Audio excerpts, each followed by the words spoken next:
Selebriti barangkali adalah jalan menuju istana. Setidaknya ada beberapa artis yang kemudian menikah dengan bangsawan, bahkan para pangeran. Siapa saja itu?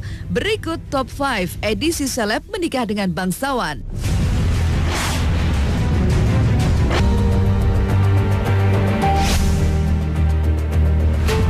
Di nomor 5, seleb yang menikah dengan bangsawan adalah Jessica Iskandar. Suami Jessica adalah Ludwig Franz Willibald zu Wolfgang und Walsey, putra mahkota kerajaan Schleswig di Jerman.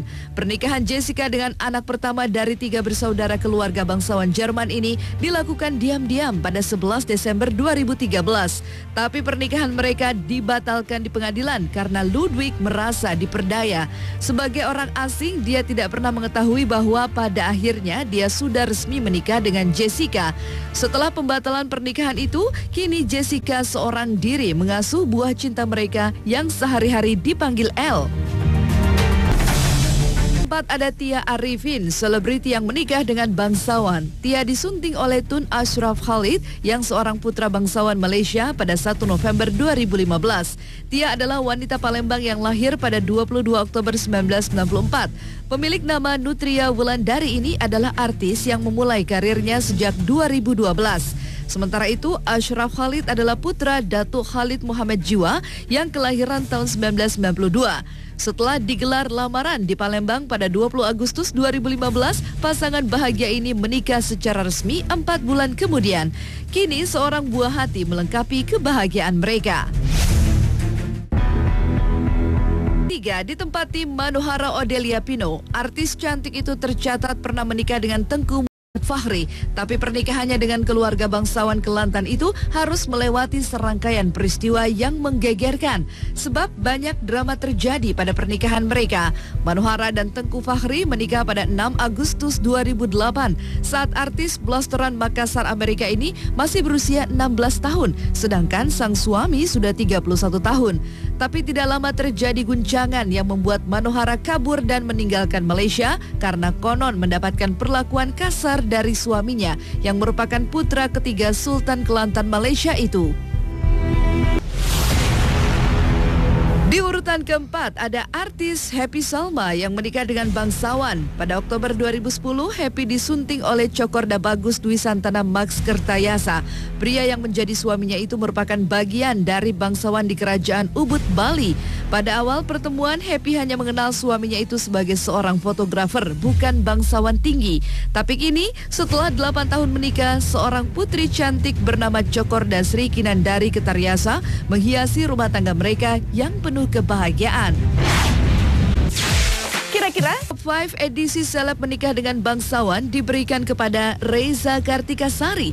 Dokter cantik ini mampu mempesona seorang pangeran dari Keraton Kasunanan Surakarta. Reza yang berprofesi dikenal sebagai runner-up Putri Indonesia 2010 itu disunting Kanjeng Pangeran Tejo Diningrat Broto Asmoro setelah melewati perkenalan singkat selama 6 bulan. Keduanya menikah pada 9 November 2012 silam dalam upacara yang sangat agung. Ia kemudian mendapat gelar kebangsawanan Kanjeng Mas Ayu Temenggung. Pernikahan sakral digelar di dalam Wuryo Diningratan Surakarta.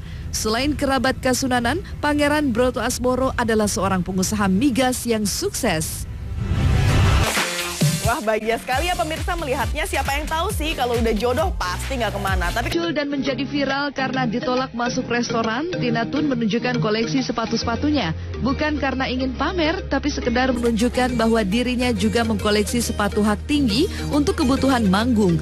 Tapi memang karena ada masalah dengan kakinya, bekas penyanyi cilik ini lebih sering memakai sandal jepit. Baginya, jika tidak berhubungan dengan hal-hal yang resmi, misalnya undangan dan acara naik panggung, ia lebih senang mengenakan sandal jepit.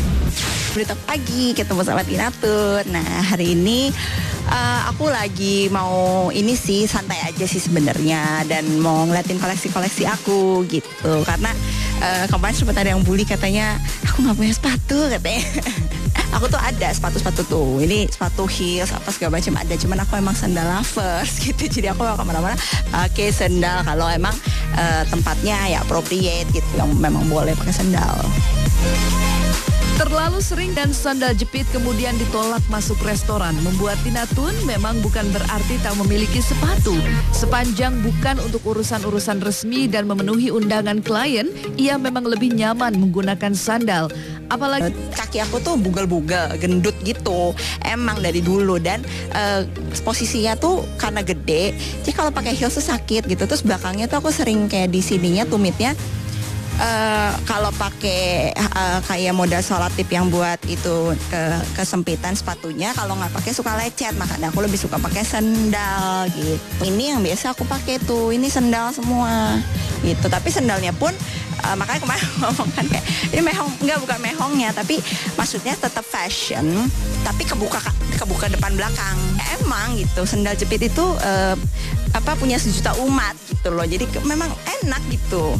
Udah kepikiran nih pengen makan ini itu, tinggal pesennya nggak bisa makan, terus harus pindah. Terus juga kan emang sedikit ada rasa malu gitu kan, karena udah masuk keluar lagi. Which is aku juga ya udahlah nggak apa-apa, tapi bete aja gitu. Tuh. Ya memang kalau pakai sendal itu kan kayak orang memang kemana-mana kan pakai sendal. Terus juga kayak biasa aja, aku nggak ada yang nggak kepikiran pengen bikin heboh atau apa, enggak sama sekali gitu. Itu cuman kemarin skip kejadian, tapi mungkin sebagian orang. Nah, aku kemarin sampai confirm, terus juga aku oke lah untuk di interview untuk soal ini.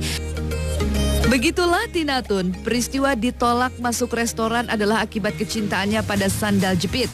Peristiwa itu sempat membuat kesal karena bayangan tentang makanan di restoran itu hilang seketika. Selebihnya ditanggapi dengan santai dan dianggap sebagai lucu-lucuan. Toh, meski bete, ia tetap senang karena kemudian bisa menobatkan dirinya sendiri sebagai duta sandal jepit. Sandal yang aku pakai yang ini dia. Si sendal yang membuat aku menjadi duta sandal jepit ya. Jadi aku menobatkannya sendiri dan orang mengamini. Wah, aku juga agak penting banget nih jadi viral gitu. Tapi ya sebenarnya aku tuh pengen makan di satu restoran sama meeting di satu restoran, dan di situ ternyata ada ini peraturan tersendiri, which is I don't know, aku nggak tahu sama sekali.